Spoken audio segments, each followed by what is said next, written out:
C'est le Saint-Esprit qui suscite, qui développe et fait prospérer les missions. C'est lui qui fait naître dans le cœur du croyant une sorte de jalousie pour la gloire du Maître. Une vraie compassion pour les âmes qui se perdent, ainsi que la foi aux promesses et l'obéissance aux commandements reçus. C'est lui qui appelle les croyants à réunir leurs efforts, qui décide les missionnaires à partir, qui ouvre les portes et qui prépare le cœur des païens à désirer et à recevoir la parole de Dieu. C'est lui aussi qui fait prospérer l'œuvre, qui plante la croix là même où Satan règne, et qui réunit autour d'elle les rachetés du Seigneur. Oui, les missions sont tout particulièrement l'œuvre du Saint-Esprit. Aussi nul ne peut s'attendre à être rempli du Saint-Esprit s'il n'est pas prêt à s'employer aux missions, et aucun de ceux qui veulent travailler à l'œuvre de mission ne doit redouter de sa faiblesse ou son incapacité, car le Saint-Esprit est là pour le préparer à prendre dans cette œuvre la place que Dieu lui assignera.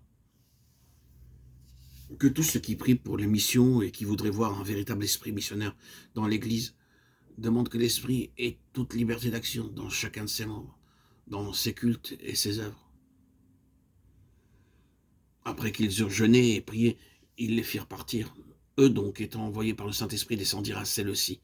Leur départ était donc à la fois l'œuvre de l'Église et l'œuvre de l'Esprit. Voilà la position normale. On voit des hommes qui sont envoyés par le Saint-Esprit tout seuls, au milieu de l'indifférence ou de l'opposition de l'Église. Le Saint-Esprit fait son œuvre. On voit aussi des hommes qui sont envoyés par l'Église seule. Elle trouve convenable de faire cette œuvre. Et elle l'a fait, mais sans guère user de ce jeûne et de ces prières qui témoignent du besoin de recourir à l'Esprit et de ne rien faire sans lui. Heureuse l'Église qui se laisse guider par l'Esprit. Heureuse la mission qui a été inspirée par l'Esprit et qui attend de lui seule lumière et bénédiction. 10 jours de prière et d'attente, et alors l'Esprit descendit en langue de feu. Voilà comme on acquit l'Église à Jérusalem. Vaquer au service du Seigneur et jeûner. Et encore jeûner et prier. Et l'Esprit désigna Barnabas et Paul.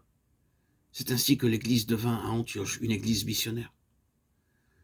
C'est de la prière et de l'attente ici-bas, c'est de la puissance de l'Esprit dans le ciel que l'Église de Christ et ses missions reçoivent force, joie et bénédiction.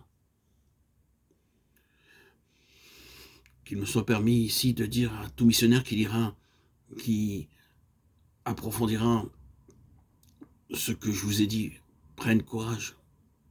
Frères et sœurs en Christ, que tout cela vous serve de motivation.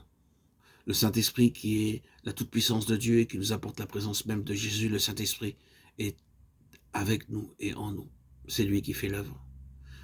Attendons-nous à lui et comptons sur lui. Notre œuvre, son œuvre, c'est lui qui l'accomplira.